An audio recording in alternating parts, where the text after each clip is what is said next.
kvöldið og verið velkomin á 4. og síðasta bókakonfekt þessarar vertíðar. Gaman að sjá ykkur í þessum rosalega kulda. Takk fyrir að koma út og takk fyrir að leyfa okkur að sigra pólitíkina í ykkar hjörtum í kvöld allavega og vera hér í staðinn fyrir að horfa á leiðtogakappræður. Við ætlum að hlusta á 9 höfunda hér í kvöld og bækurnar þeirra eru á tilboði og ég hvet ykkur til þess að ná ykkur í eintök jafnvel og fá þeir kannski áritaðar. Það verður hlé svona cirka fyrir miðju og það er ekki eftir neina að bíða. Ég ætla að bjóða fyrsta lesara kvöldsins sem að reyndar ekki höfundur velkomin. Hún hér fulltrúi sinnar bókar. Hún ætlar að segja ykkur betur frá því sjálf. Það hún Sigríður Dammika Haraldsdóttir. Gjörðu svo vel.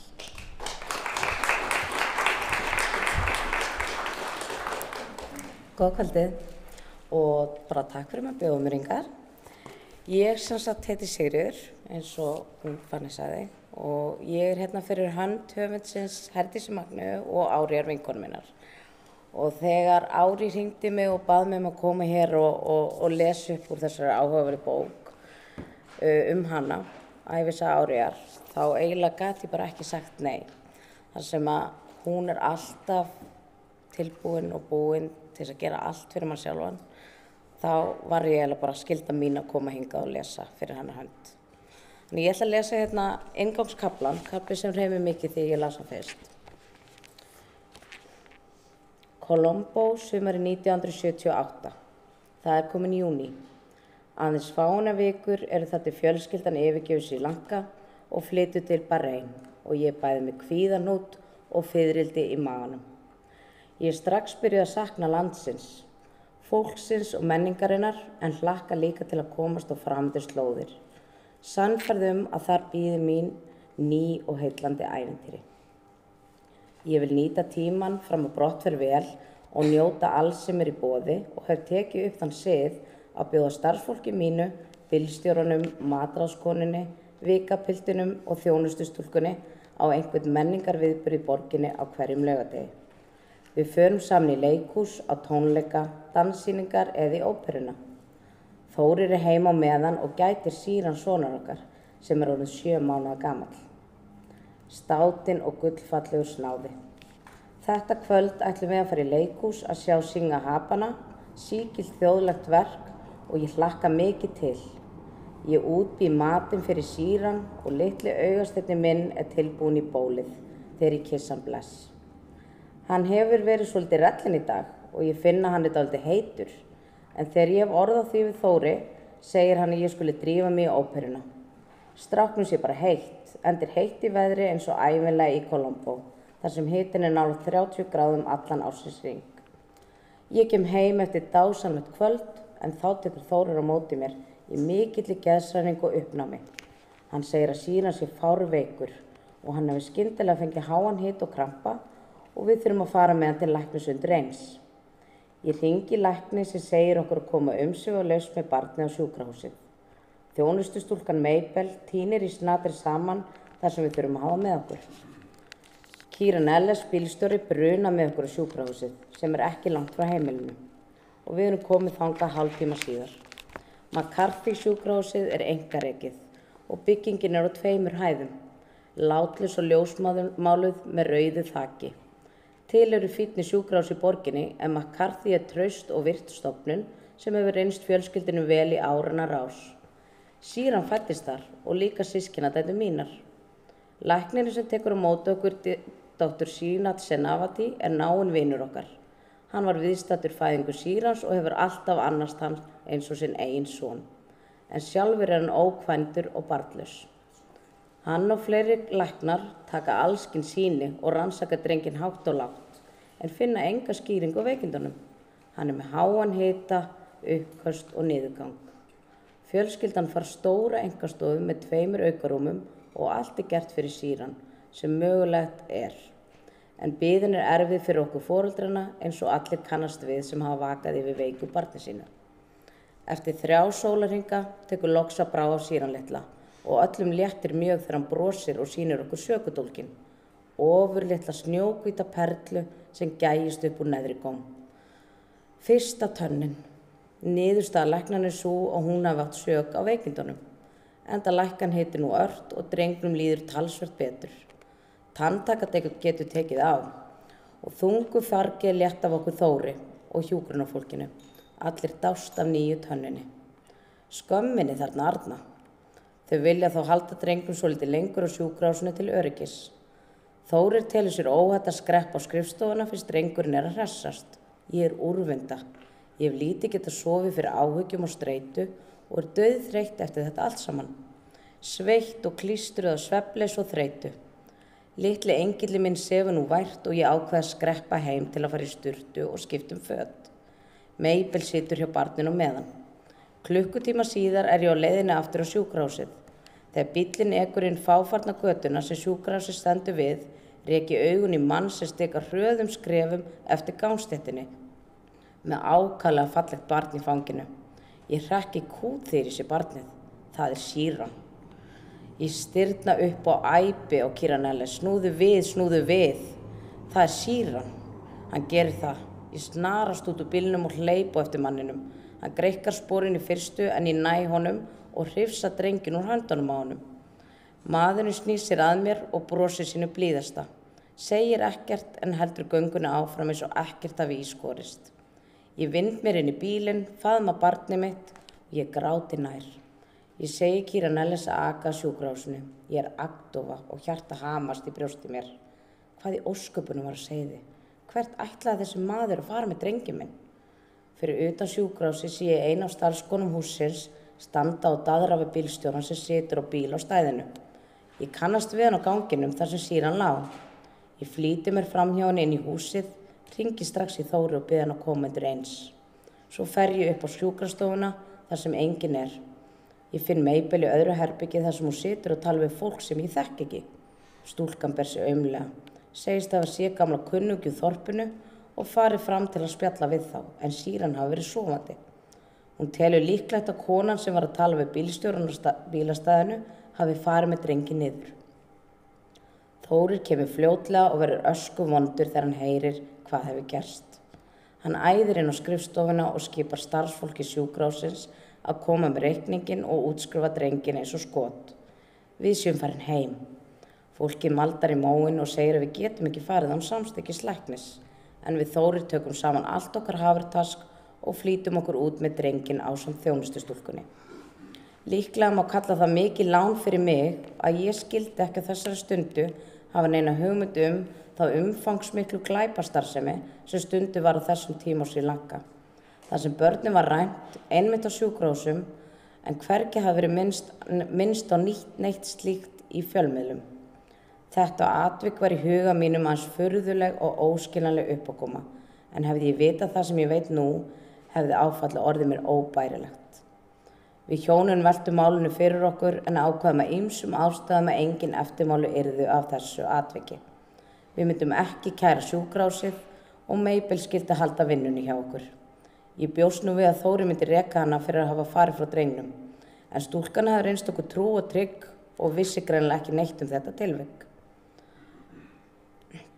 Hún var aðeins 19 ára og hún var lengi hjá okkur í vinnu eftir það. Fyrst og fremst var vinátta okkar við Dr. Siraj Senavati sem var til þess að við vildum ekki kæra eða láta reka neitt vinnu. Síran hafði ekkert kippt sér upp við atvikið. Hann var alveg laus við mannfalli og tók öllum vel og fannst bara gaman að fara út og horfa á trén, fuglana og fiðrildin. Við prísum okkur sæl að ég hafi skildi vera á réttum stað á réttu augnabliki og ná drengnum okkar úr höndum þessa ókunnuga manns. Við vorum hvort sem á förum úr landinu og vildum bara gleyma þessu. Áratug síðar fékk ég fyrstu beiðnina að hjálpa ættleitu fólki í Evrópu að finna líffræðilega foreldra sína á Srí Lanka og smám saman komst ég að því að verið var að afhjúpa glæpahringi sem hefði stundað skipulögð barnarán, einkum frá börnum fátæks fólks, rænt á ríkisreknum spítulum, einkasjúkrahúsin voru nú talin öruggari, en börnin voru ofta seld til evrópskra fjölskyldna sem ættleið þau en sum hlutu hryllileg örlög. Þau voru seld til líffæraflutnings eða til kynferðislega misnotkunar. Önnur voru limlest og síðan gerð út til að betla á götunum. Illsku mannsins eru engin takmörk sett. Alla ævi upp frá þessu leitar spurningin á hug minn: hvað hefði gerst ef ég hefði ekki komið nákvæmlega þessu augnabliki og séð son minn í fangi þessa ókunnuga manns? Takk fyrir.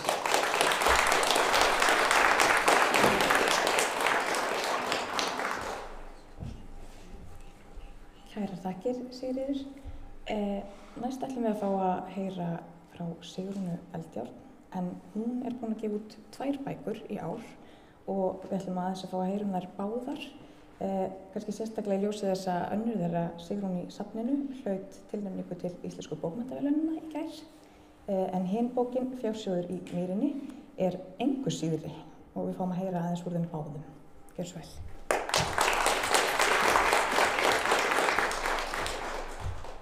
Góða kvöldið. Ég ætla að byrja á Fjársjóði í mýrinni.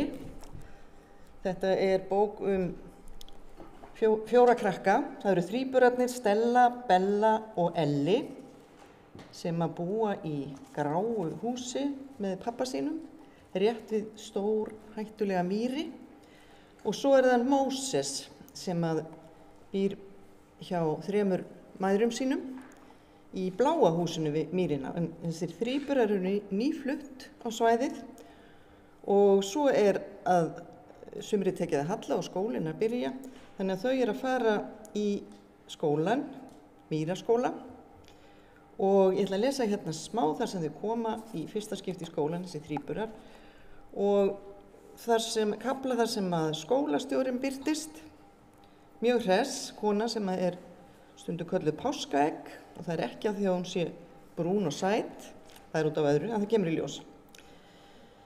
Og það kemur þarna kona og klappar saman lófunum og segir: morgunstund gefur gull í mund. Hún breiðir út faðminn.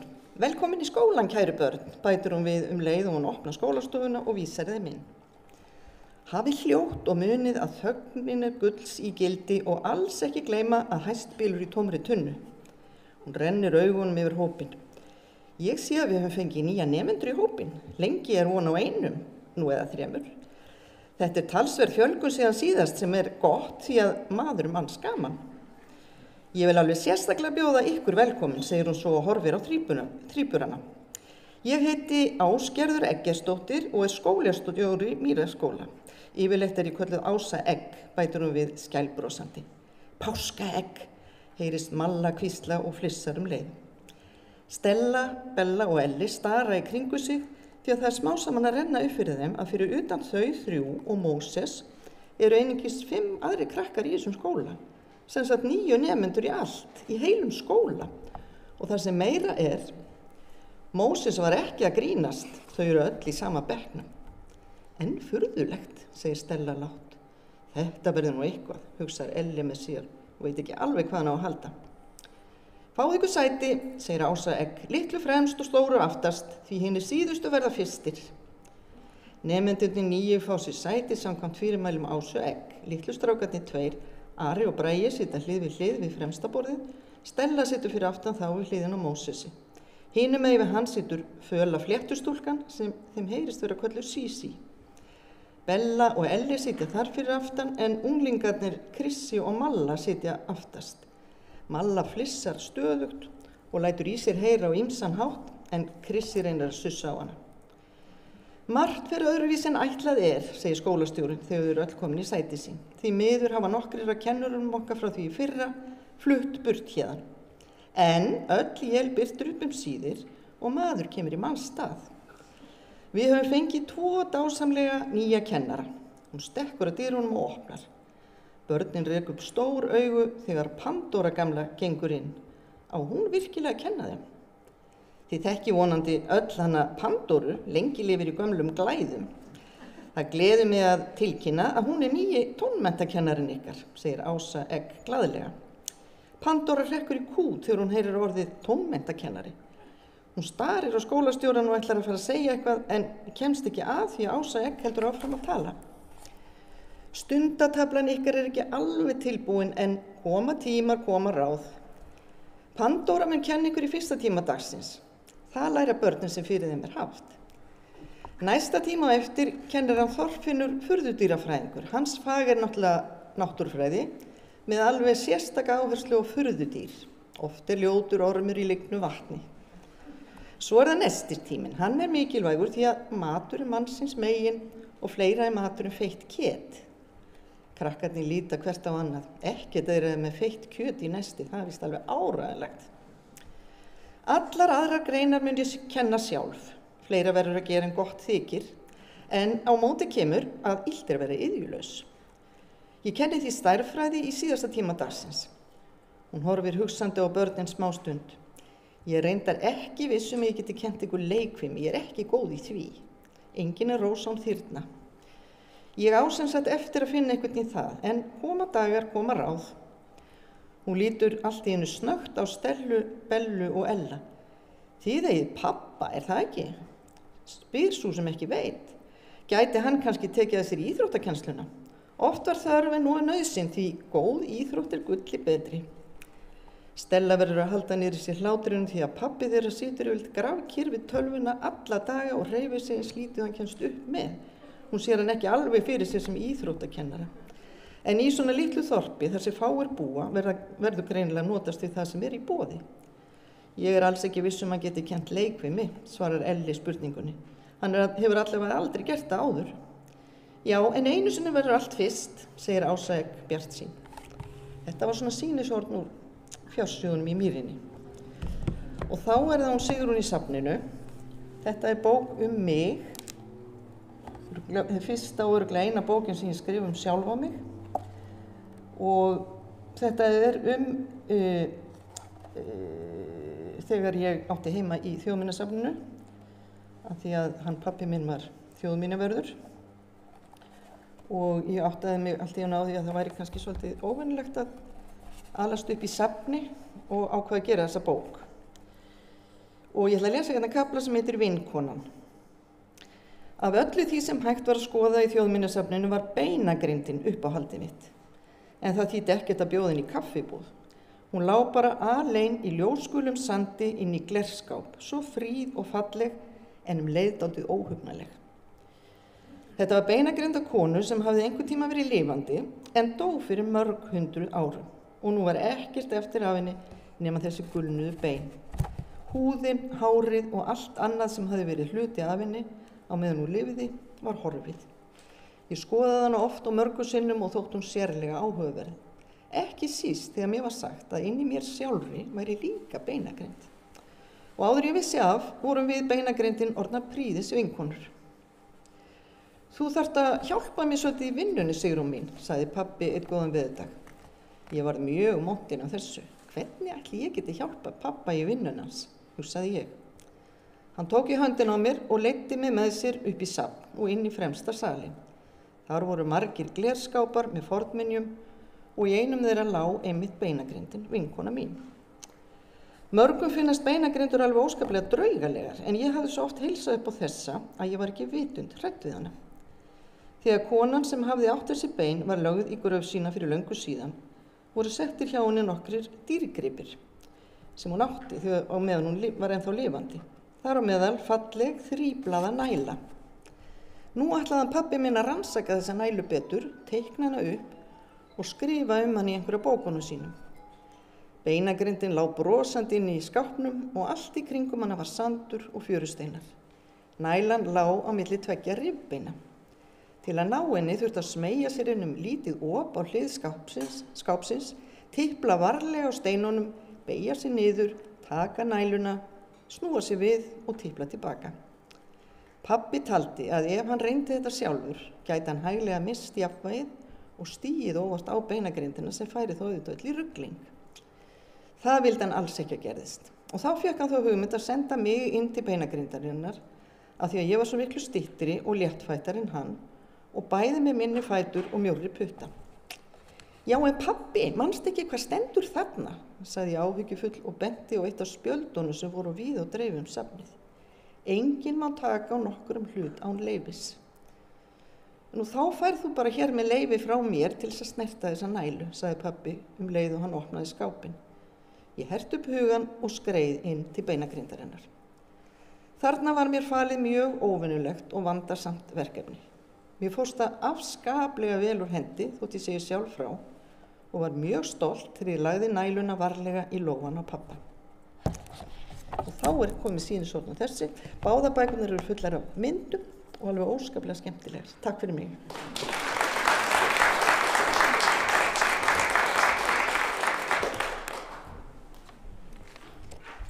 Kæra þakkir, Sigrún. Þá ætlum við að fá að heyra í Sæunni Kjartansdóttur lesa upp úr bókinni Gáfaða dýrið. Gjörðu svo vel.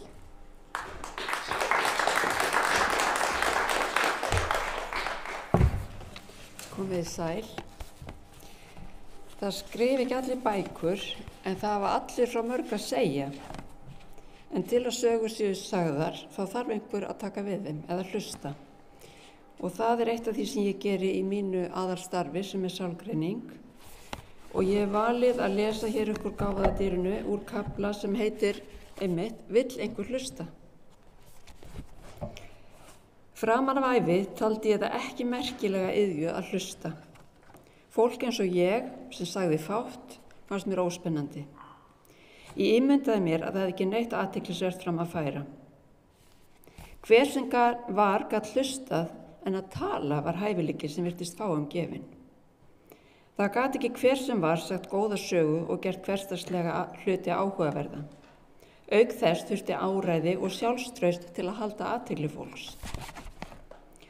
Auðvitað voru þeir málglöð ekki alltaf skemmtilegir, stundum bara frekir á athyglina og dómgrindalausir á sjálfa sig, en þá vildi ég alls ekki vera eins og þeir. Það var öruggast að hlusta.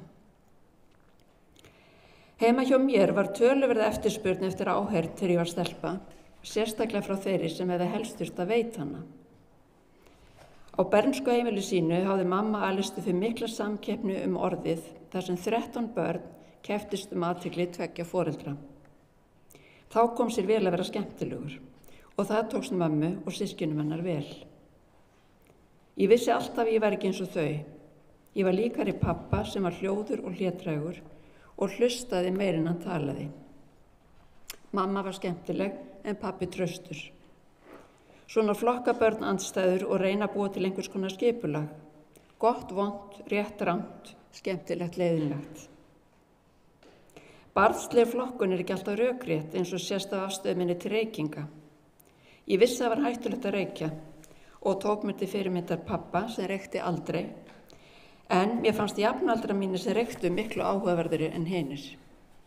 Þess vegna fór ég í gegnum unglingsárin gegnsósa af sígarettureyk. Reykning var ég auðvitað vön frá mömmu og ómeðvitað tengdi ég saman hljóðið í kveikjaranum, glóð í nýkveiktri sígarettu, lykt af kaffi og reyk og sögustund. Klukkutímum saman satt mamma og reykti, drakk kaffi og spjallaði við vinkonu sínar í síman. Mér fannst þetta spennandi og notalegt og lagði oft til hlustir. Það var miklu skemmtilega að hlusta á eitthvað sem mér var ekki ætlað að heyra. Þegar ég komst á unglingsaldur þurfti mamma í vaxandi mæli á áheyrn minn að halda.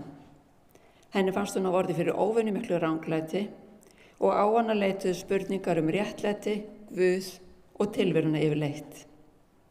Mér var ekki ætlað að svara neinu, bara hlusta, veita uppörfun og vera sammála. Ekki var þetta til að auka álit mitt á gildi hlustunar. Ég náði góðum tökum á því sem margir kalla meðvirkni. Brást ekki við út frá minni eigin hugsun eða sannfæringu, heldur lagaði skoðanir mínar af því sem ég hélt að mamma þyrfti að heyra. Þannig virtist henni líða betur, hún var ánægð með mig og samband okkar hélst náið. Það kom fyrir að ég gerði máttleysislega tilraunir til að snúa hlutverkunum við, því vissulega hafði ég þörf fyrir að viðra vangaveltur mínar lífið og tilveruna og deila með mömmu glímunu við að verða fullorðin. En ég man uppgjöfina. Ég náði ekki til hennar.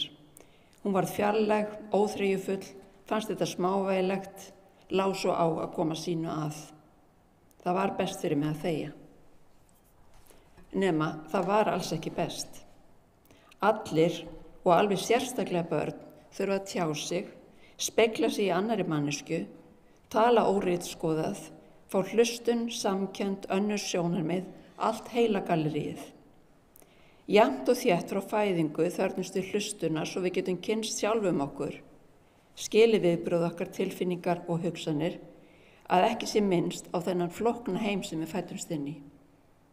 Við þurfum nauðsynlega á nærveru annarar manneskju halda og ekkert í veröldinni jafn vel til þess fallið að veita hana og hlustun sem stendur undir nafni.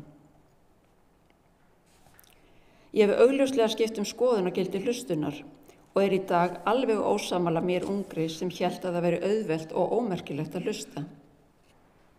Ég veit núna að hlustun veitt af fullri athygli getur verið hörku vinna, líkamleg ekki síður en hugræn. Eyrun taka við orðum, líkaminn nemur tilfinningar sem fljóta með óyrtri tjáningu og hugurinn vinnur úr. Tilfinningar eru að því leyti líkar kvefpest að þær eru smitandi. Þegar kvefveiran komin inn í líkama minn hún ekki bara lengur smitberans, hún líka orðin mín. Það sama að segja tilfinningar. Þegar við hlustum á fólk heyrum við ekki bara orðin sem það segir, heldur skynjum við líðan þess og þá greinum við ekki alltaf á milli okkar eigin tilfinninga og viðmælandans. Ef ég hlusta á reiða mannesku get ég sett mig svo djúpt í sporinnar að ég heyri ekki bara hún sé reið. Ég finn reiðina ólga í mér. Að hluta til það vegna þess að ég samsama með henni og finn reiðinar, en það getur líka gerst að frásögnanar kveiki á minni eigin reiði sem alveg óskild hennar. Því miður framboð á hlustandi fólki minna en eftirspurn, hvort sem við horfum til vina, foreldra, kennara, lækna eða meðferðaraðila af ýmsu tagi. Hraði og tímaskortur sígilt vandamál. Allt að gerast hratt því við höfum svo mikið að gera og hlustun tekur tíma. Höfum við hann? En það ekki eingöngu tímaskortur sem stendur í vegi fyrir hlustun því við erum með alls konar hugmyndir gildi hlustunar. Sumir virðast halda að nóg sé að þegja á meðan hinn talar. Aðrir standi þeirri trú að fræðsla, upplýsingar og ráðgjöf sé það sem skiptir máli, sérstaklega þegar börn í hlut. Að einhverju leyti held ég að þau viðhorf stafi af óþægindunum sem fylgja því að hlusta. Það nefnilega ekki alltaf þægilegt að hlusta almennilega og finna hvernig annarri mannesku líður. Sérstaklega ef hún að takast á við sorg, þunglindi, kvíða eða mjög reið. Eða hlusta á barn og finna vanmátt þess og óöryggi. Ein leið til að losna út úr óþægindunum að smella sér í hlutverk ráðgjafa. Koma með lausnir, útskýra og leiðbeina, segja vini að hreyfa sig og barni að hætta að gráta eða klaga eða kvarta. Sá hængur á góðum ráðum að þau gera oftast mest fyrir þann sem gefur þau. Þegar fólki sem leita til mín finnst lítið gagn í mér, spyr það stundum hvort það sé ekki hlutverk sérfræðinga að koma með lausnir. Svar mitt að enginn getur verið sérfræðingur í lífi annarar mannesku. Hlutverk fólks í mínu starfi að skapa aðstæður fyrir fólk til að gera eigin athuganir og draga sínar ályktanir sem leiða til sérhæfðra lausna fyrir viðkomandi. Oft veit fólk alveg nákvæmlega hvað það þarf að gera til að bæta líðan sína. Það bara gerir það ekki. Hluti af athuguninni felst þá í að leita skilnings á því. Af hverju hagar þér þvert á eigin vilja og gegn betri vitund? Þegar ég hlusta vel á það sem sagt og ekki sagt, spyr spurninga og spegla það sem ég heyri, þá kemur sagan á bakvið söguna smátt og smátt í ljós.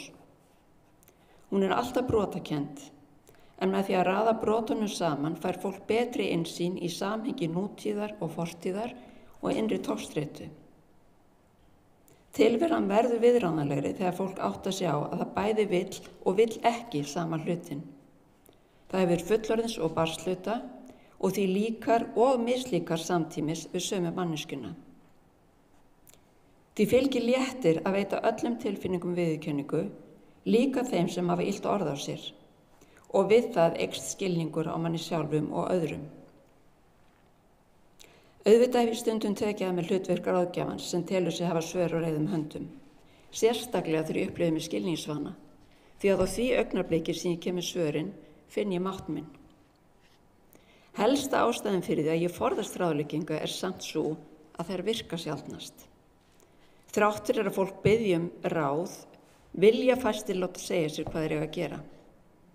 Flestir vilja finna eigin leiðir en þeir nægir ekki að hugsa í einrúmi. Þeir þurfa að hlusta á sjálfa sig tala við aðra mannesku. Takk ykkur fyrir.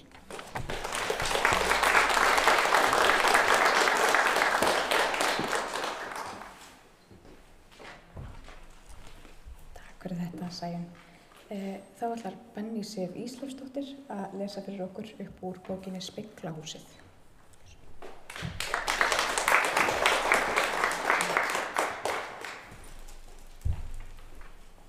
Góða kvöldi, komið sæl. Já, Speglahúsið, ég ætlaði að lesa fyrir ykkur upphafssíðurnar. Þetta í senn söguleg skáldsaga og samtímasaga. Á þessum upphafssíðum þá það Rósa sem hefur orðið, hárgreiðslukonan Rósa, og hún er á leið austur í Mjóafjörð þar sem hún hefur keypt hús sem tengist sögu föðurfjölskyldunar. Hún hefur látið byggja við þetta hús, reisa viðbyggingu við það sem hýsir nú kaffistofu. Ég get nú ekki sagt að ég hefi kunnað vel við mig á frumkvöðlanámskeiðinu, en mér þótti gaman að nefna að ég væri á því. Þannig með margt. Maður þarf að þybbast við og lifandis ósköp feginn þegar maður hefur þraukað. Sjálfsmyndin byggir á því sem að baki. Í mínu tilviki margt af því hálfgerð afplánun. Feginleiki mér kunnulegri tilfinning en tilhlökkun. Ég kveið ekki fyrir skóladögum æskunnar og vinnudögum fullorðinsárana, en ég hlakkaði ekki til þeirra heldur og var fegin þegar þeim lauk áfallalaust. Akkurat þannig var það með frumkvöðlanámskeiðið. En auðvitað hefði ég alls ekki fengið styrkin nema með því að klára það. Fjárhlutunum hins opinbera fylgja kvaðir og nú hef ég uppfyllt þær allar. Mótað vöruna, kynnt viðskiptahugmyndina, gert rekstraráætlun og lagt fram drög að markaðssetningu. Ég segi drög, því ég hyggst ekki framfylgja þeirri útblásnu markaðsherferð sem ég lýsti, heldur fara hægar í sakirnar. Það þarf enginn að vita. Peningurinn frá uppbyggingarsjóði nýrra ferðamannastaða á landsbyggðinni kominn inn á reikningin minn og verður varla sóttur þangað þótt ég opni ekki með lúðrablæstri. Ég verð að gera þetta á mínum hraða. Ég að fara langt út fyrir þægindaramann sem virðist umlíkja alla nema mig. Og þess vegna hefur linnulaust raus leiðbeinenda námskeiðsins mikilvægi þess lærdóms fæst utan við þægindaramann valdi mér óþægindum. Ég hef saknað þess sem ég hef aldrei átt. En leið vonast ég til að finna þægindi utan við rammann. Það það sem ég tek með mér af námskeiðinu og aurana á bankabókinni. Mér hefur alla tíð þótt þægilegast að vera ein, að því marki sem ég get verið ein, áreynslu minnst. En það leiðigjarnt til lengdar og auðvitað óhjákvæmilegt að ég sé innan annað fólk, mitt fólk og kunnana mína. En þá hef ég líka ákveðnu hlutverki að gegna og fylgi handriti sem ekki á laust í reipum.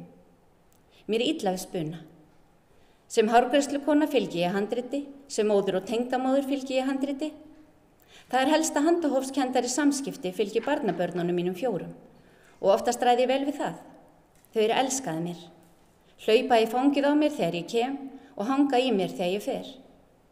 Börnin mín gera þveröfugt. Hlaupa burt þegar ég kem, ég jú að koma til að passa, og hanga svo í símanum, ekki mér, þegar þau koma tilbaka. Segi bless við ömmu Rósu, skipa þau afkvæmunum og kalla sjálf takk. Ekki bless mamma, og þau reyna ekki að fá mig til að tefja örlítið lengur. Vegna flutningana austur hef ég þurft að læra nýtt hlutverk, eða öllu heldur fara í nýtt hlutverk. Ég held að ég kunni það nú þegar, ég sé í raun fædd í það. Í öllu falli ég tilbúin með búninga og sjálfa rulluna hef ég æft með því að segja kúnnunum frá fyrirætlunum mínum. Síðustu vikur og mánuði, eftir að hafa smellt klippislánu háls þeirra viðskiptavina sem hafa sýnt með tryggð síðustu árin og gengi úr skuggu að ekki þrengdi að, hef ég hvatt þá með öllum helstu upplýsingum mitt nýja fyrirtæki og stungið upp á að þeir kæmu austur í sumar og heimsæktu Mjóafjörð. legðust á bekkinn hennar Lísu undir eldhúsglugganum og fengi síðan veitingar á kaffihúsinu. Það sé innangengt á milli og sjórinn svo nálægur að það þurfi ekki einu svona nasa út í lofti til að finna sjávarlyktina. Sumir þeirra áttu bágt með að skilja hvað væri eftirsóknarvert við að leggjast í flet lamarar konu sem dó fyrir 70 árum.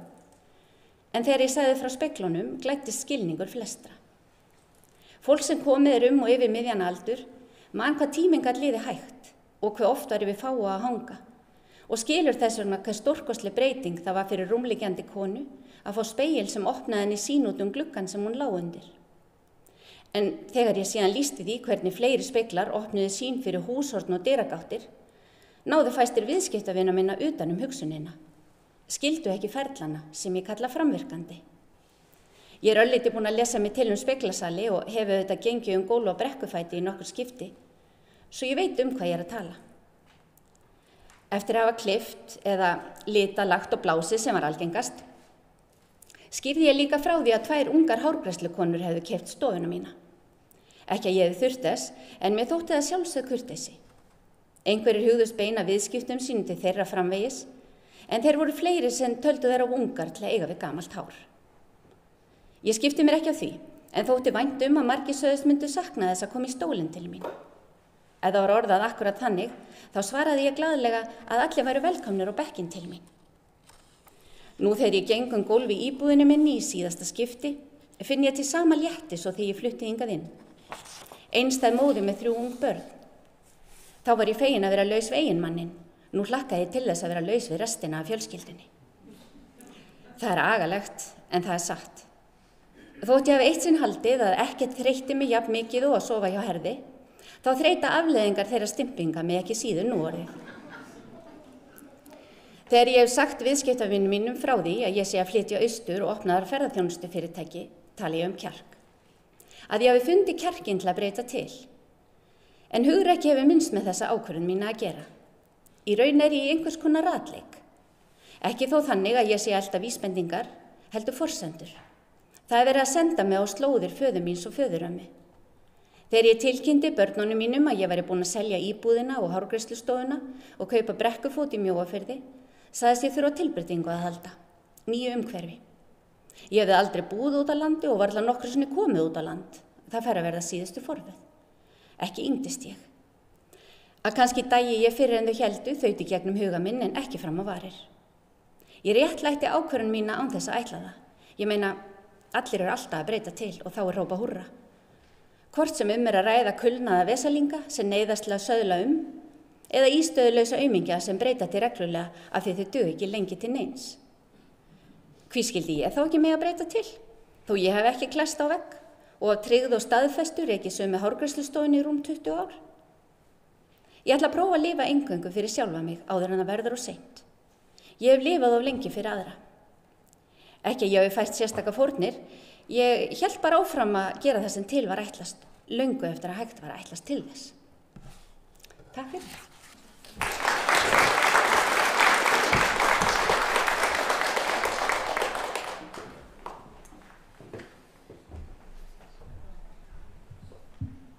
Takk, Benni. Þá ætlum við að heyra Gerði Kristníu lesa upp úr ljóðabók sinni Jarðljós, sem er önnur bókin sem við fáum að heyra hér upp úr í kvöld sem að hlauti með tilnefningu í gær, en ekki svo síðasta. Gjörðu svo vel.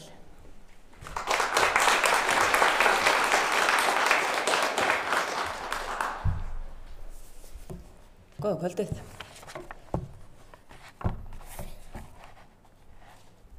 Stríðsbörn. Dáin börn, vafin hvítri voð, líkjast kyndlum. Þeir lýsa inn í fortíðina, þá sömu og við reyndum að róta okkur úr.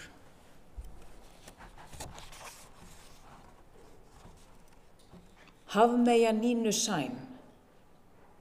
Hún situr í tjörninni miðri og bíður systra sinna. Þær syndi hjá í gljáandi torfu, ekki að sjá að henni sé kalt, alein og engri lík, nema ef vera skildi konunni sem skóp hana. Í þessari bók ort götur og hús í Reykjavík, Hallgrímskirkja. Hér grófu menn bein úr dys, bundu í kross og köstuðu upp á himinin. Gekk úr honum gríðarkirkja. Menn myndust smæðar sinnar og spenntu á sig þakkargjörðina.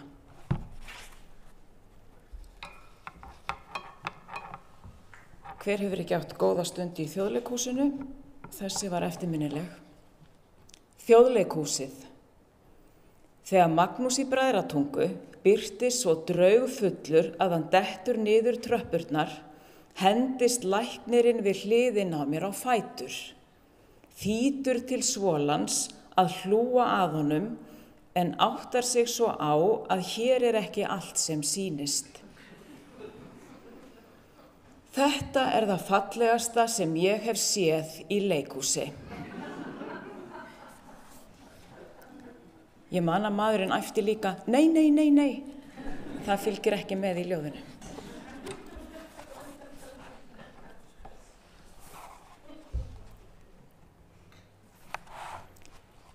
Bjarni Bjarnason var dæmdur til höggs og sendur á bát til Kristiansand í Noregi, svo hægt var að framfylgja dómnum.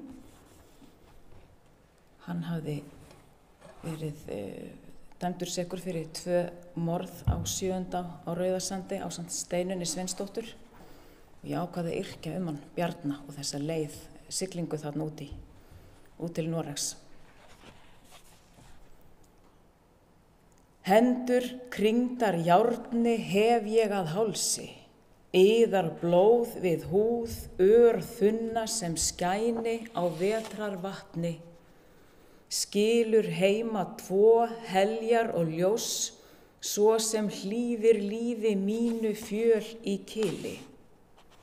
Fylgdi mér fugl stund, krossmark á hvítum himni.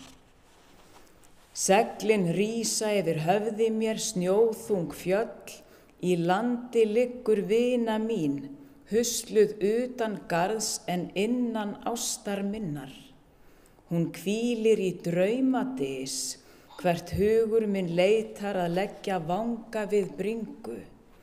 Þegar hún snýr sér að mér mæti ég draugi mínum í augum hennar, starandi, stúnum. Við vorum fjötruð saman af fátækt, sulti, eymd. Svo hungruð að gnauðaði rifbeinin. Að við hefðum sofið heila vesöld, vaknað til ljós og leysinga. Í húsi úr myrkri og mold dróum við ástina úr slíðri og huggum okkur leið. Vei þeim sem stóðu í vegi fyrir okkur.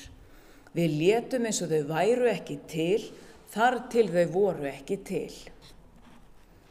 Börnum okkar dreift á bæi eins og hvolpum úr goti. Ég vona þau fái sofið, gaukað verða þeim góðu, að hnífur þeirra bíti bátur fái vind. Skipið líkst mig eins og kista, í siglu flagg á streng, útrétt hönd veifar yfir víðfemt hafið. Nóttin færir mér staksett tungl á svörtum svæfli. Öxin bíður þess að bíja mér í svepp. Öldu gjálfrið sem brýni hvessi egg. Nú skulu friðþægðir djöflar þessa heims og annars, álfarnir sem muna hverja mylsnu sem af þeim var tekin, tröllin hverra nöfnum við týndum. Þjóð mín, lítil sild og langrækin, víkur sér undan svo hún sjá ekki hvar hönd mín höggvin, höfuð skorðað á stöng. Framandi fugl bregður yfir mig svarthiftum krossi. Þar dauðinn, lifandi kominn.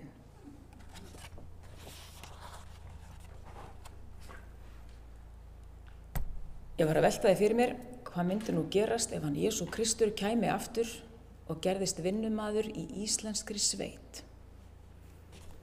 Og hann mættur. Ég hitti séra Elínborgu, presti Grindavík daginn Hún er frá Kýrholt í Skagafirði. Hún er alveg á því að hann myndi birtast í Skagafirði, í Viðvíkursveitinni. Og ekki var ég eitthvað að þræta fyrir það. Aðfangadagur. Hríðinni léttir, flett er þokutjaldi. Glaða tunglskinn lýsur upp landið, loðið af hélu. Stjarnan skorðar sig á festingunni, beinir yfir breiðuna flækingum þremur, hröktum með hrímugskegg. Í beitarhúsi finna þeir barnið og færa því gjafir. Logn, froststirning, þerri. Haldið þetta verði ekki sungið hjá söngfélaginu 8. desember? Hróðmar Ingi bara búin að semja lag. Þetta er svona lag fyrir lengra komna, annars hefði ég kannski trallað þetta hérna. Við erum að tala raddsetningar og læti. Ég fer hratt yfir sögu, dembum okkur í kraftaverk. Þegar systurnar bresta í grát, bugaðar af sorg, kemst maðurinn líka við. Loks tekur hann á sig rögg og rýkur út í nepjuna. Tindrandi frostnótt liggur yfir heimagrafreitnum, mánan rekur yfir himinin þegar maðurinn mokar ofan af gröfinni. Litlu síðar rís hinn dauði upp við dogg, vegur sig upp úr gröfinni, vindur sér inn í baðstofu. Þegar morgnar sitja þeir báðir milli systrana með kaffi í köldum lúkum. Önnur dregur fram peysu sem hún prjónaði á mannin úr hári sínu. Öll þurfum við annað veifið að þurrka framan úr okkur tárin, hugsar hún. Þess vegna er stroff á peysum.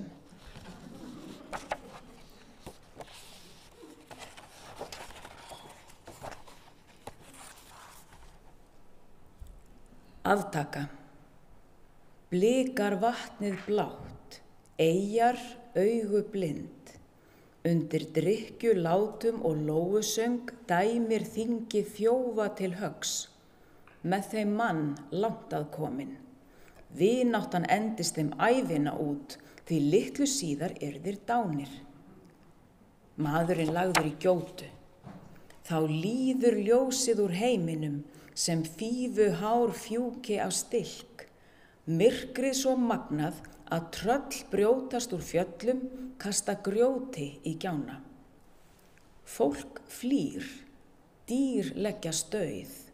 Leið og lýsir á ný fara feikn kippir landið sem dansar á öldufaldi. Gjáin gnýstir saman skolti. Hemur sig heimur, jafnar sig jörð. Kona með hvíta skuplu hleypur við fót að gjótunni og sjá, hún er tóm. Logn leggst yfir þingið, blíð angan berst af lyngi. Blíða. Himinn svellið brestur, sólin laugar sveitir, leysir ísa, stuggar burt skuggum. Enn erum við minnt á að við fæðumst úr myrkri og hverfum síðir þangað aftur. Stundarsakir lögum við okkur að ljósinu. Takk.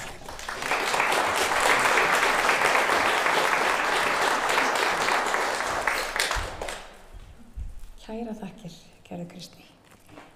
Við ætlum að taka stutt hlé. Ég veit að þið eru mjög mörg farin að þekkja þetta, en ég ætla samt að segja það. Klósettin eru alveg hinum megin í búðinni. Endilega fáið ykkur veitingar og við komum aftur af vörum spori.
Við ætlum að fara að byrja aftur. Ég ætla samt að byrja á því að segja að mér var réttur sími hér í hlið. Ef ykkur hefur týnt síma, þá er ég með hann. Og ég ætla að skila honum ef þið nálgist mig. Við ætlum að heyra í 3. bókinni í kvöld sem að fekk tilnefningu í gær og ég þori eiginlega að fullyrða að hún er svo eina í sögunni sem að þetta umfjöllunarefni sem að hefur verið tilnefnd til þessara verðlauna. Sævar Helgi ætlar að lesa fyrir okkur úr bókinni Kúkur, piss og prump. Gjörðu svo vel. Jæja, nú fer einhver hjá sér maður, ha? En það er í góðu lagi, af því við gerum þetta öll og þegar við drögum andan núna, ef að draga öll andan saman, vitið hverju þið að anda að ykkur? Ekki? Úrgangi. Bara úrgangi frá plöntum, af því að lífið á jörðinni var náttúrulega alveg fullkomlega útilokað ef ekki væri fyrir úrgang. Allur matur sem við framleiðum er orðinn til með hjálp úrgangs, ýmiss konar, og úrgangurinn okkar verður næring fyrir aðra lífverur sem að hjálpa síðan okkur að lifa af. Þannig að svona falleg samhjálpi þessari fallegu hringrási í náttúrunni og þótt að bókin beri þennan titil þá fjallar hún aðalega þessa fallegu hringrás. En hringrás næringarefni í náttúrunni er kannski ekki alveg spennandi titill eins og Kúkur, piss og prump. Ég ætla að lesa smá kafla sem heitir Closet og kannski Game Closet líka. Mér langar samt að byrja að spyrja ykkur vitið þið bara svolítið hvernig þetta virkar allt saman í líkamanum okkar? Því það er eiginlega stórmerkilegt. Þegar þið borðið, vissuð þið þá að það notið sterkasta vöðva líkamanns til þess að tyggja. Vöðvi sem heitir tyggjandinn. Þannig að þið notið tyggjandinn, já, sterkasti vöðvi líkamanns, tyggjandinn, til þess að brytja niður matinn, svo kyngja honum í gegnum vélindað ykkar, sem leiðast eins og ormur og ýtir matnum niður í magann, þar sem að byrjar að rigna á hann sýru, og svo fer svona hrærivél á stað sem að býr til mauk sem síðan skila sér ofan í þarmann okkar og þar gerast ýmsir töfrar sem hægt er að lesa betur í þessari ágætu bók.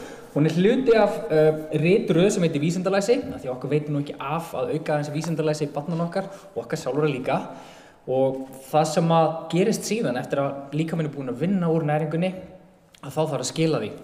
Og vissu þið það til dæmis, þetta sem ég er búinn að læra af þessu, að við kúkum eiginlega vitlaust í nútímanum. Akkurat, getið þið verið svona hissa? Ha? Ok, vissu þið það? Við kúkum eiginlega vitlaust í nútímanum. Ha? Akkurat, það því hvernig kúkar nútíma maðurinn? Hann náttúrulega fer inn í eitthvað svona klefa, lokar eftir sér, sest síðan á klósettæki, tekur upp símann og er í gott korter. Já, það ekki? Hver kannast við þetta? Já. Gunni, akkurat, nákvæmlega, þetta er mjög algengt meðal foreldra til að flýja börnin sín í smástund. En við þetta að kúka sitjandi er eiginlega ekki rétta náttúrulega leiðin til þess að kúka. Við ættum að kúka með því að húka. Það er að segja svona. Er það ekki? Ok, ég sé fólkinn að fara alveg hjá sér. Hvað er alveg? Já, en þetta er hinn náttúrulega leið fyrir líkamann að losa sig við úrgang, af því þá á lollinn greiðari leiði gegnum endaþarminn og ofan í. Og þá notum við líka þindin og líkamann til þess að þrýsta hún út. Þannig að við kúkum eiginlega vitlaust í dag sem er mjög merkilegt. Þannig ég ætla aðeins að lesa úr kafla sem heitir Closet og þið eru kannski ekki alveg minn svona markhópurinn þið rétti börn sem á börn. Rétti börn sem á barnabörn og rétti börn sem á barnabörn. Einhver sem á barnabörn? Nei, ekki svo gömul. Ok, þannig að þið eru ömmur og afar og svona og foreldrar og þið þurfum við að fræða börnin ykkar þessa mikilvæga hluti. Þannig að kaflinn heitir Closet. 6 til 7 sinnum á dag svarar kalli náttúrunnar. Lengst af pissaði fólk og kúkaði einmitt í náttúrunni. En hvernig skildi það sig? Þá var ekki til klósettpappír. Fólk notaði því laufblöð, gras, hey, sand, mosa, snjó, plöntur, hýða á ávöxtum og skeljar. Fyrir næstum 3000 árum notuðu Grikkir steina eða keramíkbrot til að skeina sig. Víkingar á Englandi vildu eitthvað aðeins mýkra og notuðu afgangsull til að skeina sig. Þegar fólk byggði stærri samfélög og borgir kom fljótt í ljós að kúkur og piss var vesen. Saurinn og þvagið báru með sér sjúkdóma og ógeðslega lykt. Til að leysa þetta urðu til klósett og einhvers konar fráveitukerfi með vatni. Fyrstu klósettin voru einföld göt yfir rennu sem flutti gumsið í hólu eða pytt. Svo kúkaði fólk líka bara í skálar eða potta og tæmdi úr þeim annars slagið, jafnvel bara á akrana, enda pissukúkur dýrindis áburður, mjög skemmtilegt. Nú ætlum við að fara aftur í tíman í hugunum. Í Róm á Ítalíu, fyrir alveg 2000 árum kom fólk saman á almenningssalernum og kúkaði og pissaði og spjallaði daginn og veginn. Þau settust á þessa líka fallegu marmarabekki sem ávoru göt og létu vaða ofan í gatið. Undir bekknum var rennandi vatn sem tók við bjakkinu. Blúps! Vatnið flutti það svo burt fyrir allra augum. Á bekknum var annað gat sérstaklega ætlað til að skeina sig. Rómverjar áttu auðvitað ekki klósettpappír heldur sérstakan bursta, prik með svampi á öðrum endanum. Burstin leit dálítið út eins og nútíma klósettbursti sem fólki notaði til að skrúbba rassinn. Svo skiptist það á að nota sama burstan. Þess á milli var hann geymdur í fötu með ediki eða mjög söltum sjó. Í Kína skeindi fólk sig á svipaðan hátt. Það notaði hreinlæti staf, prik úr viði eða bambusi með klút á öðrum endanum til að þurrka sér. Skildi fólk hafa skipt á þar líka. Í Kína virðist svo einhver hafa gefist upp á að skeina sig með priki og fengið frábæra hugmynd. Hvað að skeina sig bara með pappír? Eða hvernig sem það hljómar á kínversku? Frábær hugmynd. Það voru sem sagt Kínverjar sem fundu klósettpappírinn. Kínverski klósettpappírinn var reyndar aðeins öðruvísi en sá sem þú notar, því hann var úr hrísgrjónum. Svo heldur aðeins sagan áfram og til dæmis sagt frá fyrstu manneskju sem gat pissað og kúkað í vassklósett, en það var Elísabet I drottning í Bretlandi árið 1596. Hún notaði það reyndar ekki mikið því hann fannst það svo hávært. En í dag þá náttúrulega notum við postulín í klósettum og mér langar aðeins að hoppa á stað þar sem vatn á skornum skammta, því við vitum að það bara vandamál út allan heim að finna vatn til þess að veita þessu eitthvað burt. Og mér langar að segja örlítið frá því hvernig þetta er gert í geimnum, geimklósett. Kannski ég nefna það líka að myndirnar í bókinni frábæra frá Elíasi Rúna. Því mér langar að spyrja ykkur, hefur einhver einhvern tíma dreymt að fara út í geim, fara í geimferð? Bara þú. Ok, 3 Yey. Þetta fyrir ykkur.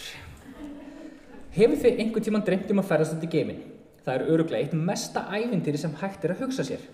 Í geimnum svífur allt, og þá meina ég allt. Stundum hafa orðið smávegis slys. Til dæmis árið 1969 þegar Apollo 10 flaug umhverfis tunglið og óvæntur gestur kíkti í heimsókn. Skítaklessa sem hafði sloppið úr kúkapoka. Í fyrstu var ekkert klósett í geimförum. Þá var þess gott að drekka ekki mikið áður en lagt var af stað. Í geimnum virkar líkamann okkar aðeins öðruvísi. Út af þyngdarleysinu dreifast vökvar líkamann. Þess vegna virðast geimfarar oft vera dálítið þrútnir og rauðir í andlitinu. Þegar geimfarar eru nýkomnir út í geiminn, skynja nýrun þetta og senda heilanum mjög áríðandi skilaboð. Ég þarf að pissa. Og þá kominn tími til að skella sér á geimkamarinn. Árið 2020 barst mjög mikilvæg sending í alþjóðlegu geimstöðina. Það var glænýtt geimklósett, langdýrasta klósett sögunar sem tók 6 ár að þróa og smíða. Þessi hátæknilegi geimkamar tekur eins lítið pláss sem mögulegt er. Geimfararnir fara inn í náðhús eins og almenningssalernum á jörðinni. Þar festa þeir sig við klósettið svo þeir svífi ekki burt.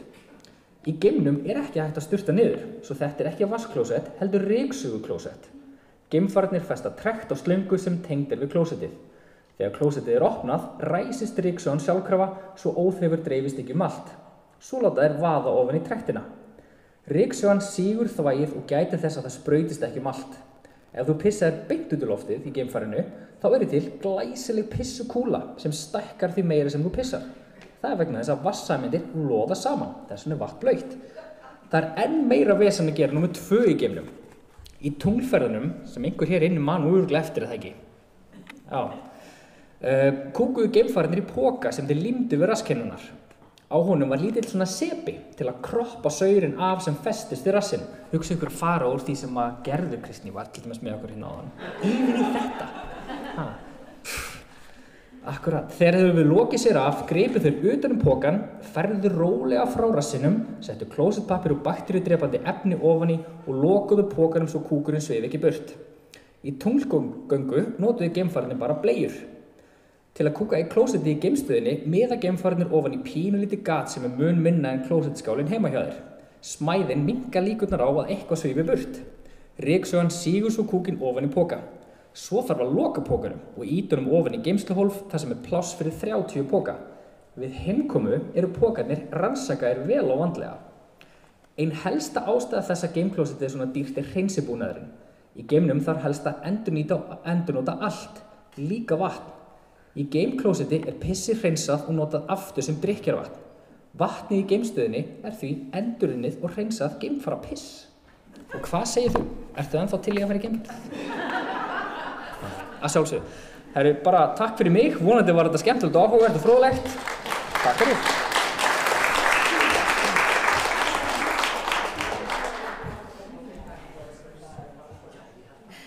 Kærar þakkir, Sævar Helgi. Við höfum öll margt að hugsa í kvöld. Við ætlum að fá að heyra í henni Ásu Marín næst. Hún ætlar að lesa fyrir okkur úr jólalegustu jólabókinni í ár, held ég að ég þóra að fullyrða. Hittum í Hellisgerði. Gjörðu svo vel.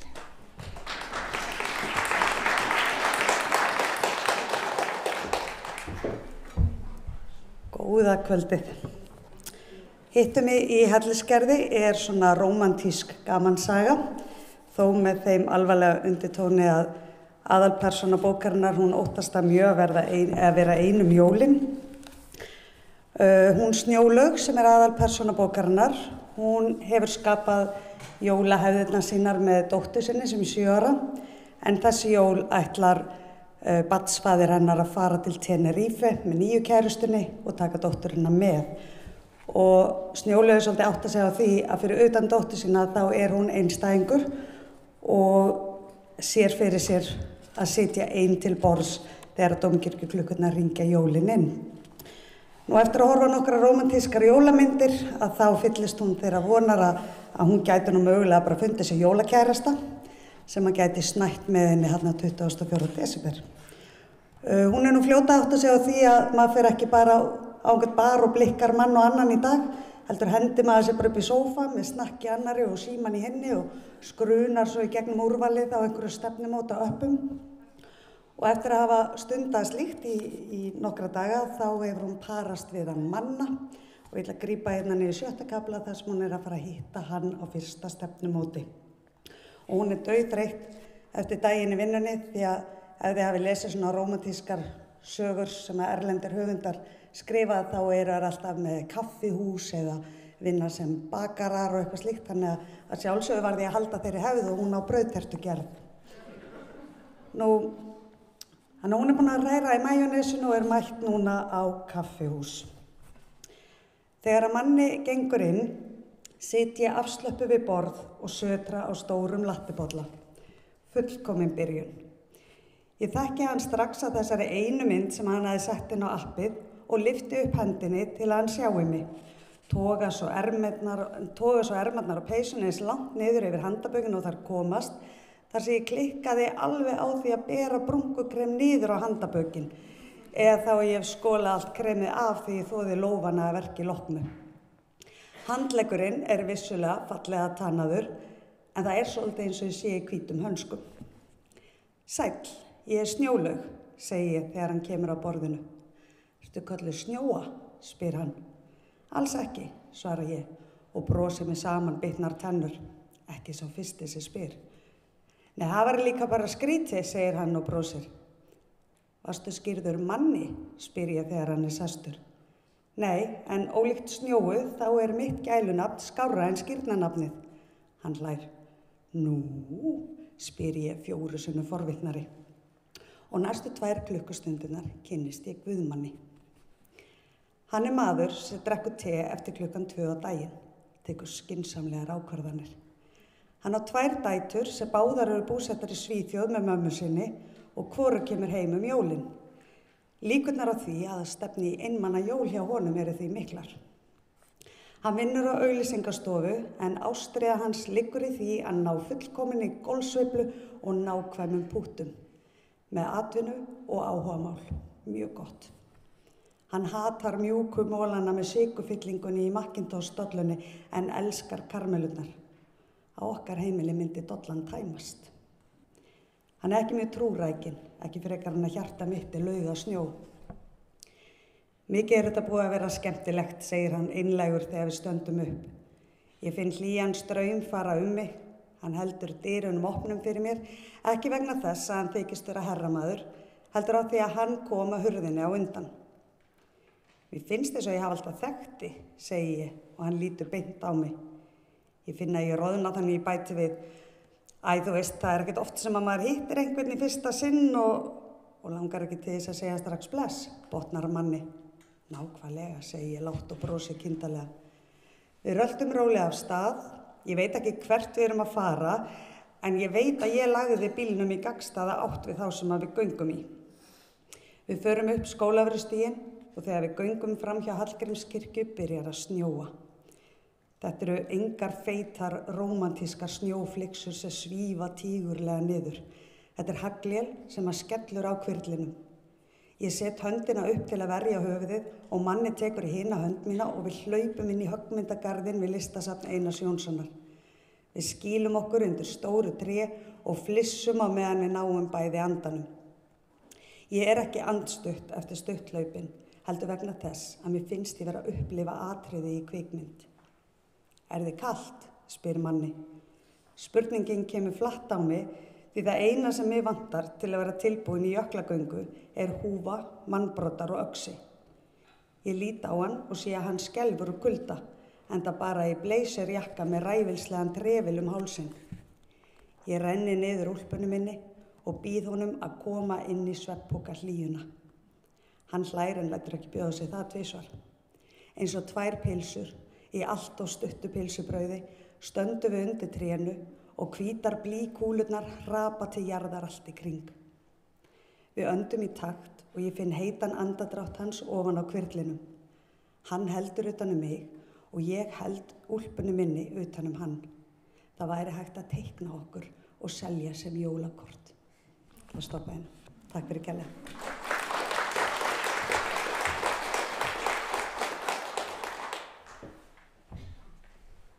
Kæra þakkir, Ása. Þá ætlar Ófeigur Sigurðsson að lesa fyrir okkur upp á bókinni Skrípið.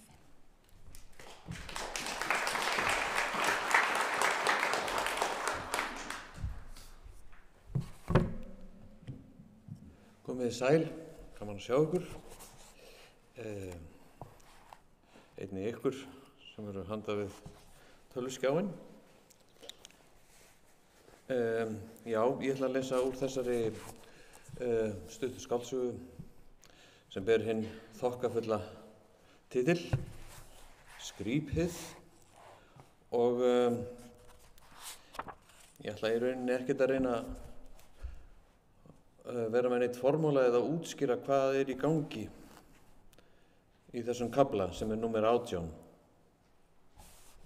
Ég ætla bara að láta gossa.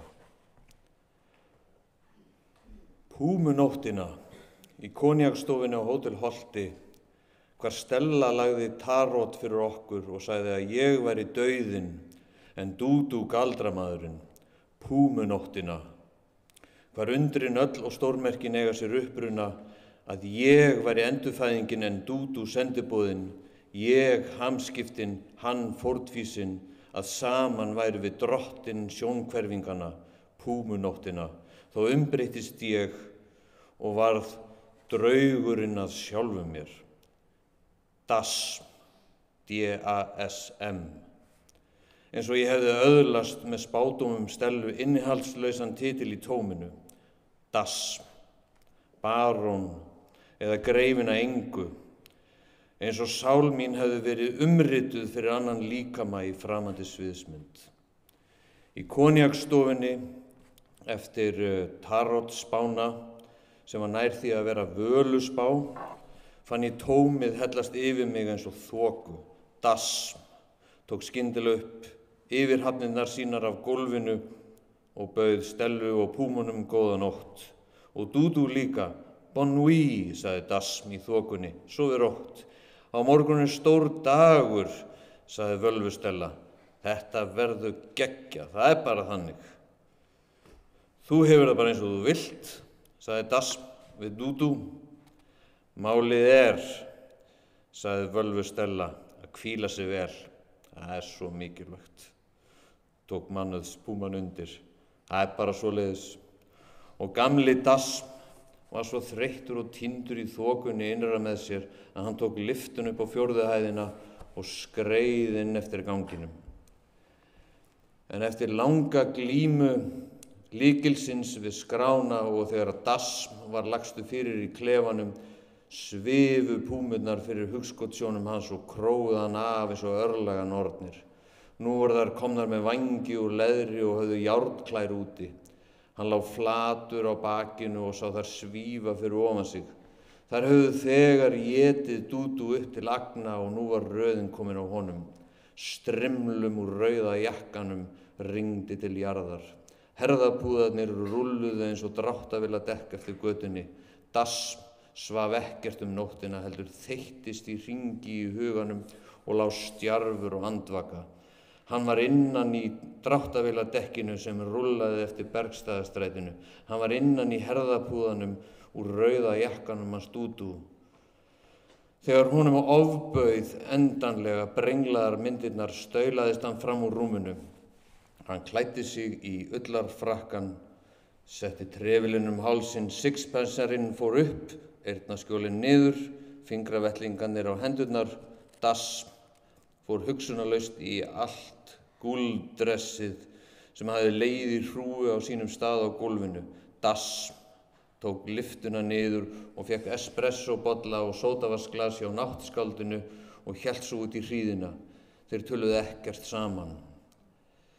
Dasm gekk niður holtið og fór meðfram tjörninni og kvakaði við endurnar en fór svo Templarasundið, þá Austurvöll, þá Pósthússtræti, meðfram höfninni og niður stigann undir planið við tónlistarhúsið. Dúdú hafði þegar opnað stáldyrnar þegar Dasm kom úrvinda inn úr næturhríðinni. Maestro, sagði hann, það er vandamál. Hann hafði verið að bíða eftir mér við tölvuskjáin í öryggisherbygginu. Hann hlaut að hafa farið beint af holtinu í hörpuna. Skammhlaup, maestro, sagði Dúdú. Ef til vill gisti hann í öryggisherbygginu. Skammhlaup. Skammhlaup, spurði Dasm. Hvað er skammhlaup? Straumrof, maestro, sagði hann. Hættu nú þessu maestro rugli, Dúdú. Straumrof, ertu að meina rafmagnsleysi? Nei, sagði Dúdú, skammhlaup. Það kvikna ekki á heilmyndinni. Nei, vandamál, vandamál. Það er straumur á varpanum. Svo hvert er vandamálið, spurði Dasm. Heilmyndin birtist ekki. Slær út? Nei. Hvað þá, Dúdú, hvað þá? Talaði skýrt. Horowitz er horfinn. Hvað meinar horfinn? Stungin af. Hættu nú öllum fíflagangi, Dúdú, ég varaði við. Við þrömmuðum áfram í neðanjarðarhvelfingu öryggisdeildarinnar undir húsinu og komum út á K2. Rafsegulmælirinn hans Dúdú tók að syngja og freta. Er Horowitz einhvers staðar að fela sig í bílastæðarkjallaranum? Spurði Dasm. Hvað segir tækið? Ekki gott að segja, maestro, sagði Dúdú. Við fórum brunastegan og tókum síðan rúllustegan inn á fyrstu hæðina. Fljótt nú. Við þverruðum jarðhæðina óséður og fórum inn á öryggissvæðið baksviðs. Sýndu með varpan, sagði Dasm. Dúdú dempaði ljósin og kveikti á varpanum. Hvirfing myndaðist eða ógreinaleg vinding en engin mannsmynd, engin Horowitz. Er kveikt á DFD-spilaranum, spurði Dasm. Já, hann virkar sem skildi. En ígræðslan? Spilar flíðlinn? Já, meistari. Hann virkar sem skildi. Virkar sem skildi, virkar sem skildi. Hvað er að varpanum? Það er orðið straumrof, endurtók rafvirkinn. Dúdú, hlustaðu. Ég veit ekki hvað straumrof er. Hættu þessu. Þú sagði skammhlaup á hann, núna segirðu straumrof. Hvaða rafvirkjarugl er þetta? Er þetta einhver Kongo-húmor? En Dúdú var alvara. Hann stakk upp á því að við prófum einhvern annan píjónuleikara. Þarna stóðum við á sviðinu á sjálfan tónleikadaginn, fyrsta dag friðarferðalagsins og Dúdú stakk upp á því að við prófum annan píjónuleikara. Við notum ekki neinn annan píjónuleikara, sagði Dasm. Kemur ekki til greina. Það er búið að auglýsa Horowitz í Moskvu. Lang, meistari, hvað með hann? Getum við ekki bara notast við lang, hjá DFD með honum? Dasm varð alveg forviða. Það kemur ekki neinn helvítis lang inn í þetta hús á mína tónleika. Hvað hefur gert við Horowitz? Dúdú, getur ekki galdrað hann tilbaka? Galdrað, spurði hann brosandi. Já, með vúdú eða einhverju. En meistari, ég kann ekki vúdú. Vúdú-dúdú, æpti Das. Vúdú-dúdú. Það er annað, meistari. Hvað? Raftækjarusl, sagði hann. Akkur gerur mér þetta, Dúdú? Hvað með raftækjarusl? Hvað með ásum og hvað með álfum? Dulvitund hússins, sagði Dúdú. Ekki tala í neinum gátum núna. Skilur ekki að Horvits sé týndur. Þú varst að segja það. Án hans verða engir tónleikar og án tónleika ekkert friðarferðalag og ekkert friðarferðalag, engin friður í heiminum. Ég meina flutningur. Harpa var reist á landfyllingu, sagði Dúdú skælbrosandi. Og hvað með það? Landfylling úr raftækjarusli, meistari. Hvað ertu að tala um? Raftækjarusl. Raftækjarusl er sent til Afríku og notað í landfyllingar. Heima í Kongó, Harpan, Afríka, hver er tengingin? 50 miljón tonn á ári, sagði Dúdú. Blý, arsenik og kvikasilfur veldur andvanafæðingum og taugarhörnun og asma, rauðum úlfum. Ertu að tala um Hörpuna eða Afríku? Rauðir úlfar, það skýrir draugagangi, sagði Dúdú. Skamhlaupið. Ertu að segja mér að tónlistuhúsið sé byggt á raftækjarusli? Já, meistari, þess vegna er Horvits horfinn. Ég held að sé komið skamhlaup í tölvukubin í hausnum á þér, Dúdú. Það útskýrir draugagangin, sagði Dúdú. Það útskýrir draugagangin í hausnum á þér, Dúdú, sagði Das. Skilaðu Horvits eða ég rek þig. Samkvæmt teikningum, sjáðu, sagði hann, liggja skolprör, ljósleiðarar og háspennulínur gegnum landfyllinguna undir húsinu sem orsakað þennan draugagangi í rafmagnsruslinu og þungmálfunum. Harpan er reist á blýi, arseniki og kvikasilfri. Harpan er bölvuð. Vegurinn til friðar, Dúdú. Harpan er reist á andvanafæðingum, taugarhörnun og asma. Vegurinn til friðar, hrópaði draugurinn að sjálfum mér og greip frakkan og trefilinn og sixpensaran og fingravettlingan upp á gólfinu og ruddist út öryggisdyrnar og ræsti þar með kerfið í allri byggingunni. Ég hef skapað skrípi, hrópaði Das fram í alrýminu. Öryggisverðir komu hlaupandi og ætluðu að handsama Das, en völvustella birtist á svölum uppi og kom honum til bjargar. Látið hann vera, skipaði forstjóri tónlistar og ráðstefnuhússins hátt og snjallt ofan að glersvölum, svo bergmálaði salinn. Hann er við flutning í kvöld. Verðirnir hörfuðu líkt og spólaverði baka og Vaffa-HS-tæki, en Das strunsaði höktandi áfram eins og rispaður DFD-diskur leið og hann batt á sig pixlaðan trefilinn og hljóp út aðaldyrnar. Kærar þakkir.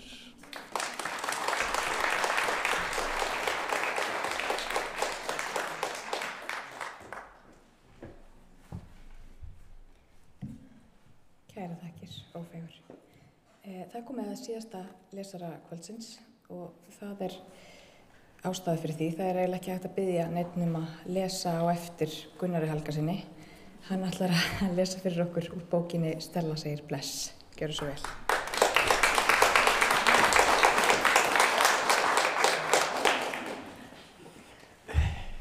Hvað er þetta? Það er alltaf svo mikið læti með mér. Ég reyndi að kaflinn sem ég ætla að lesa núna er með smá öskrum. Þannig að ég biðst afsökunar. Þetta er sem sagt 10. bókin hana Stellu og ég tók eftir það eru 2 aðrar Stellur búin að vera hérna í aðalhlutverki í kvöld. Þetta er mjög gott bókarnafn og já, bók númer 9 hérna. Hún kom í vor og heitir Amma slær í gegn. Hún er sko ömmur eru miklir áhrifavaldar í lífi aðalpersónunnar og í mínu lífi sem rithöfundur vegna þess að bókin Amma best sem var 3. bókin hún seldist langmest af því að allar ömmur fóru í búðina á Amma best. Öll börn fengu 2 eintök frá báðum ömmunum, sum 3 sko. Þannig að þegar ég skrifaði þessa þá var ég alveg ákveðin í hún ætti að heita Amma slæri gegn í þeirri vona að þetta myndi virka tvisvar, sko. Ég veit ekki alveg með það, ég hef ekki séð neina tölur, sko. En hún kom út í sumar eins og ég segi og þetta er mjög skemmtileg bók. Þegar ég var búin að lýsa söguþræðinum fyrir fjölskyldunum minni, stórfjölskyldunni, þá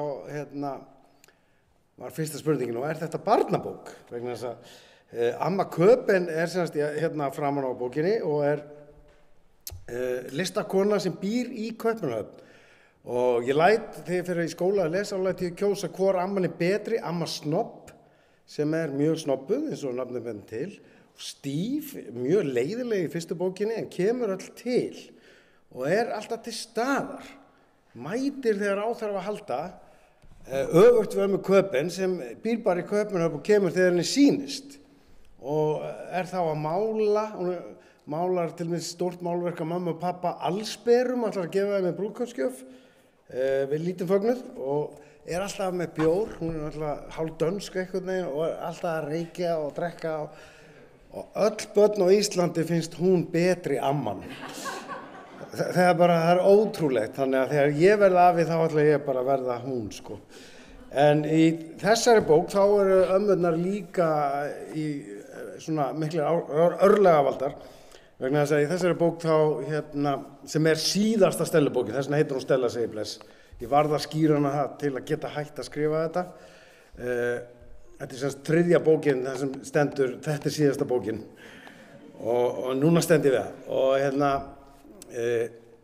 í byrjun bókarinnar, þið sjáu hana, hún hér í spretthjólastól og semst að keppa í spretthjólastólakeppni að því að hún bundin við hjólastól, þá gerir hún það og hún að keppa á Norðurlandamótinu hér heima og vinnur og nær svo frekar óvænt frá svo góðum tíma að hún kemst á Ólympíuleikana sem búið að vera markmið hennar frá því í fyrstu bókinu Mömmu Klikk. Þannig að hún kemst á Ólympíuleikana en síðan lendir hún í óhappi sem bara ætlar að skemma þetta allt saman. Og ég ætla að lesa smá það. Hún semst getur gengið, hún með CP og getur gengið nýlega að því hún svo mikil íþróttakona hún farin að geta staulast með hækjur. Hún kallar það ekki að ganga, hún kallar það skakklappast. Fer mjög hægt yfir, henni finnst það geðveikt. Svo góð tilbreyting frá því að horfa á rassa. Eins og margir sem í hjólastólum kannast þetta frá þeim, sko. Það haldið veisla kvöldið, Siggi bakar pönnukökur.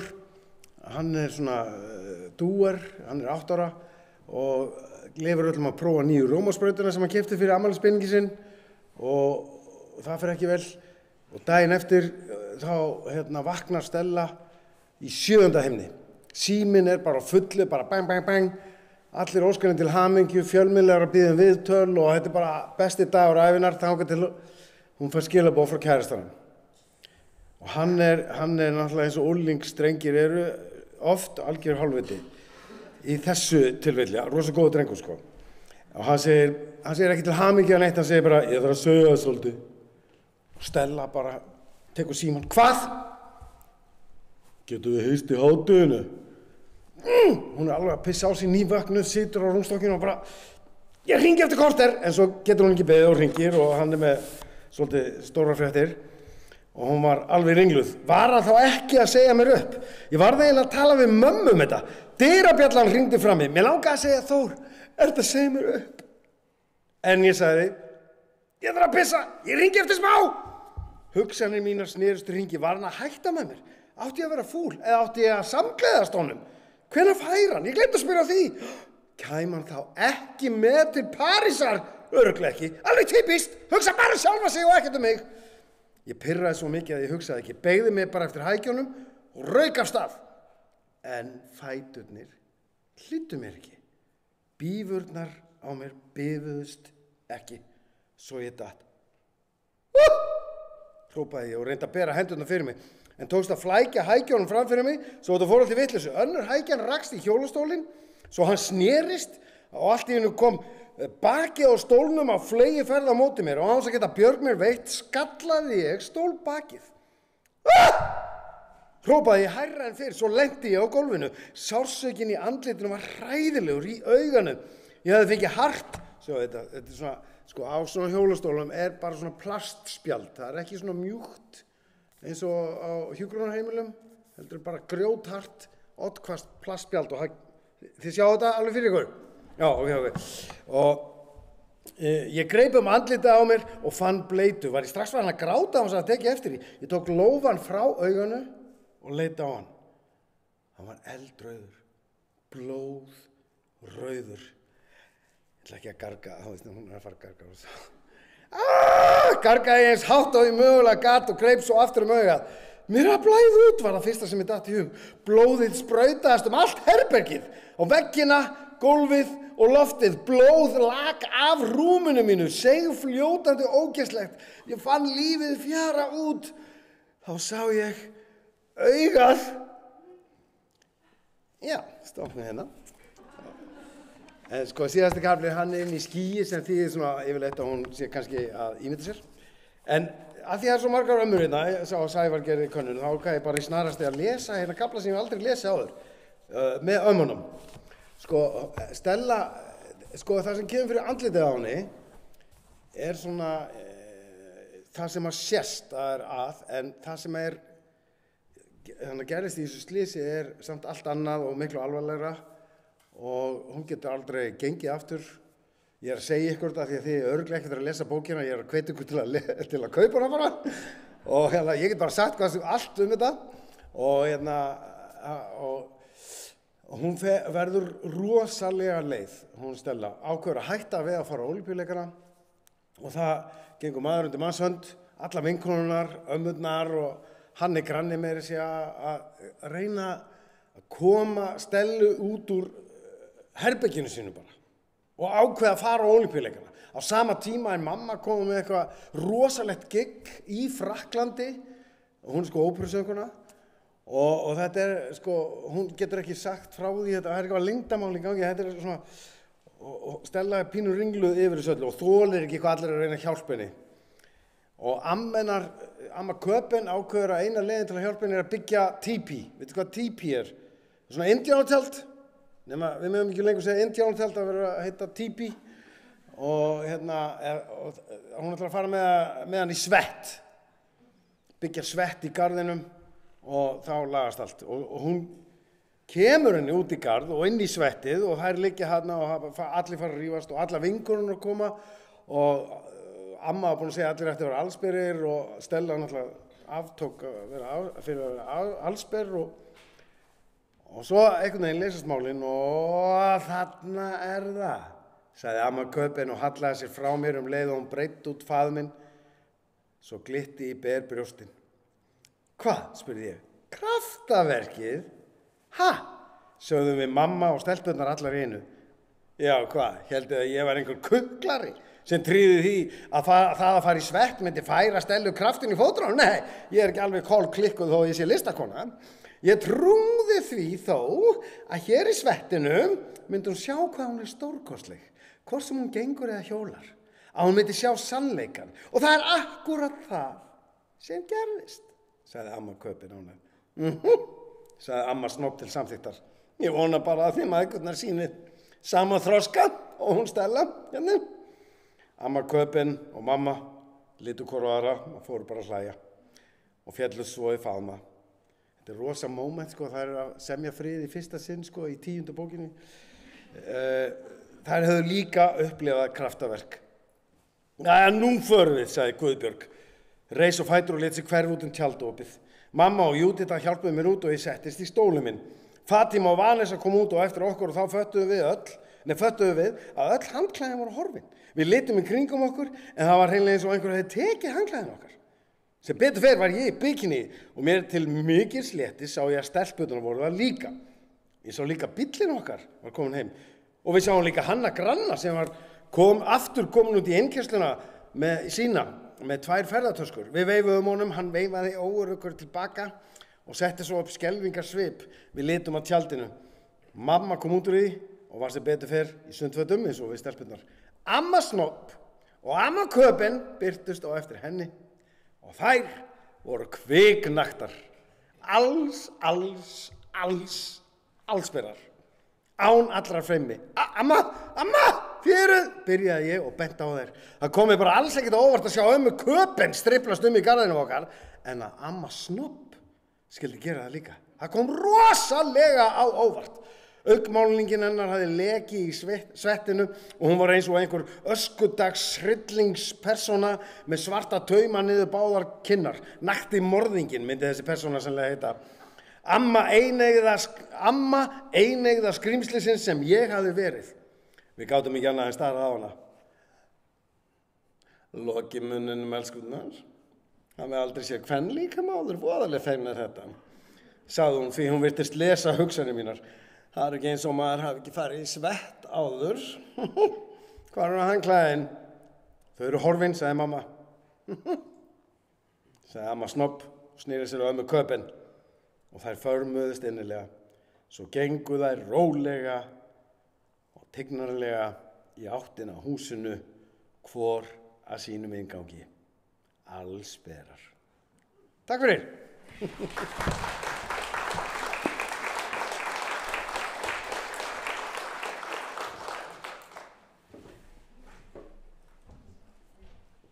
Kæra þakkir, Gunni, og öll þeir sem lásuð fyrir okkur í kvöld. Þakka ykkur öllum fyrir komuna. Við sjáumst ekki í næstu viku, en sjáumst vonandi bara ári liðnu. Takk fyrir.